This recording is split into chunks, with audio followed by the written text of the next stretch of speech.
Il était le leader incontesté du peuple palestinien. Il était très populaire et il n'était pas corrompu. C'est surtout en cela qu'il faisait figure d'exception au sein de l'élite arabe de cette époque.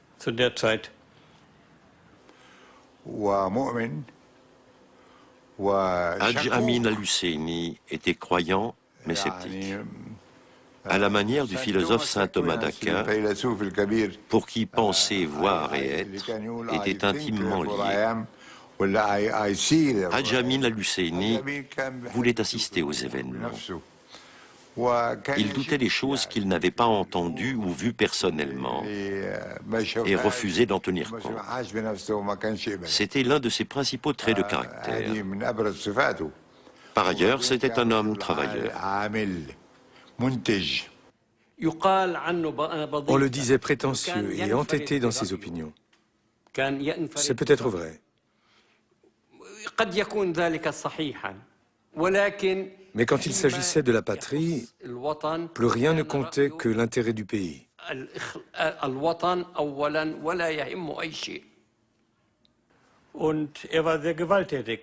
Il était très violent, cruel et impitoyable. Il a tué tous ses rivaux au sein de la société palestinienne. Il considérait toute opinion différente de la sienne comme une trahison et y répondait par la violence. Ce qui est sûr, c'est qu'il y a eu des assassinats, dont celui de Farhan Nashashibi. Je n'affirme rien, mais les gens disent qu'il a été l'une des victimes des luttes de pouvoir entre les Husseini et les Nashashibi. C'est peut-être vrai, c'est peut-être faux. En symbole d'opposition à l'immigration juive, Amin al-Husseini érige des lieux saints musulmans dans Jérusalem. Il rêve de diriger une grande Arabie et une Palestine débarrassée des Juifs. Je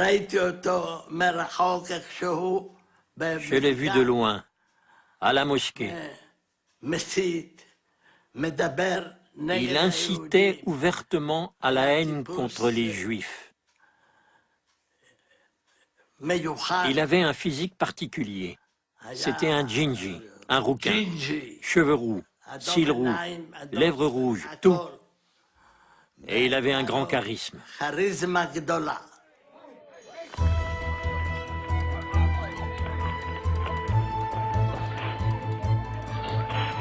L'époque où Arabes et colons juifs cohabitaient en paix est bel et bien révolue.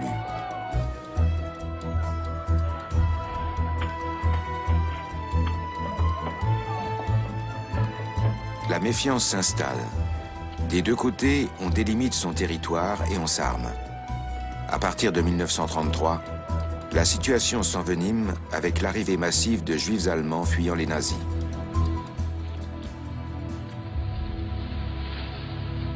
Dans les quartiers arabes de Jérusalem, Hitler semble tomber à pic.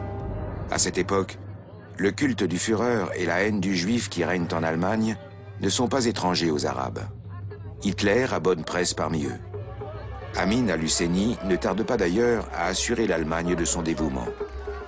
Fin mars 1933, le consul allemand télégraphie à Berlin « Aujourd'hui, le moufti m'a affirmé avec insistance que les musulmans approuvaient le nouveau régime.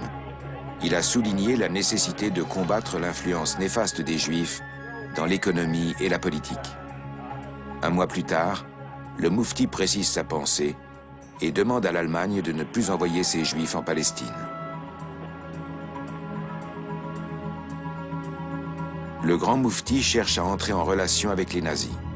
Son objectif, bâtir une alliance durable. Selon le proverbe, l'ennemi de mon ennemi est mon ami. C'est cette logique qui a poussé Hadj Amin al-Husseini à vouloir se rapprocher des Allemands à ce moment-là.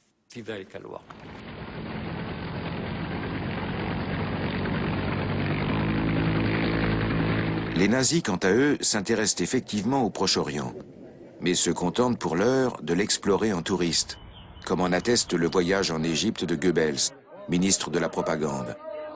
Ils soutiennent les Arabes et la politique du grand moufti, mais évitent toute ingérence ouverte. la Méditerranée et la chasse gardée de l'Italie. Les tentatives de rapprochement se font en secret. En 1937, Adolf Eichmann tentera d'entrer en Palestine, mais sera refoulé par les Britanniques.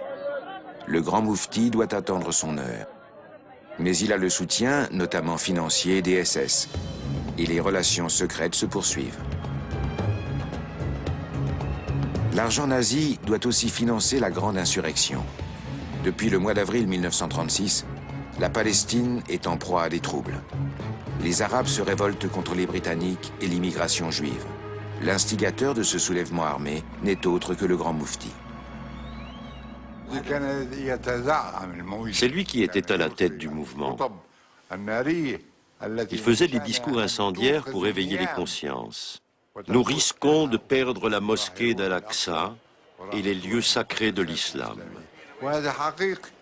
C'était d'ailleurs la vérité. Les lieux saints musulmans étaient effectivement en péril et les Britanniques s'en fichaient. La propagande arabe s'intensifiait de jour en jour. Face à tant de haine, la vie à Jérusalem, et même ailleurs, devenait très difficile pour nous.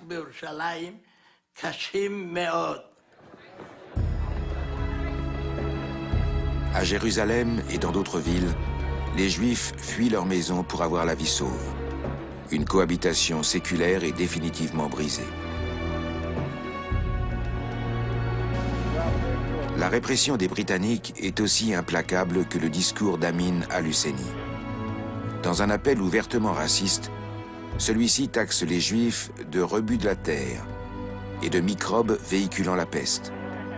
Certains émeutiers arabes portent même la croix gammée et répriment toute opposition à leurs idées, y compris dans leurs propres rangs.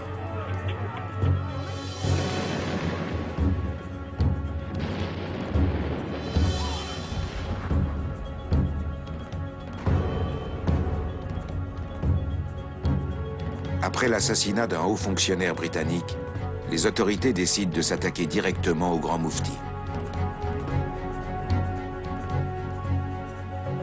Ce dernier parvient à leur échapper en se réfugiant sur le sol inviolable de l'esplanade des mosquées.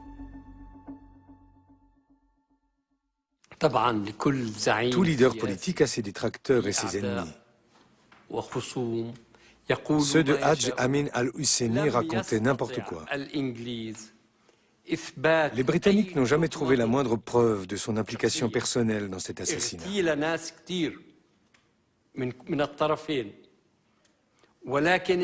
À cette époque, il y avait des attentats et des victimes dans les deux camps. Le pays sombrait dans le chaos politique, un peu comme l'Irak aujourd'hui. En octobre 1937, le grand moufti parvient à fuir au Liban déguisé en femme. En exil à Beyrouth, il continue en toute quiétude à orchestrer les émeutes.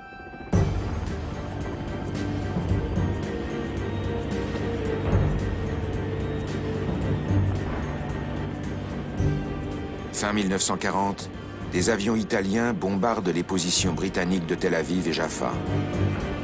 Mais surtout le port de Haïfa, où débouche l'oléoduc acheminant le pétrole irakien.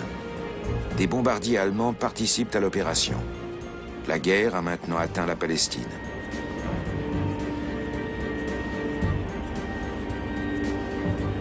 Le moufti ne s'émeut pas de la destruction de son pays. Au contraire, il va même conseiller aux Allemands de bombarder Jérusalem.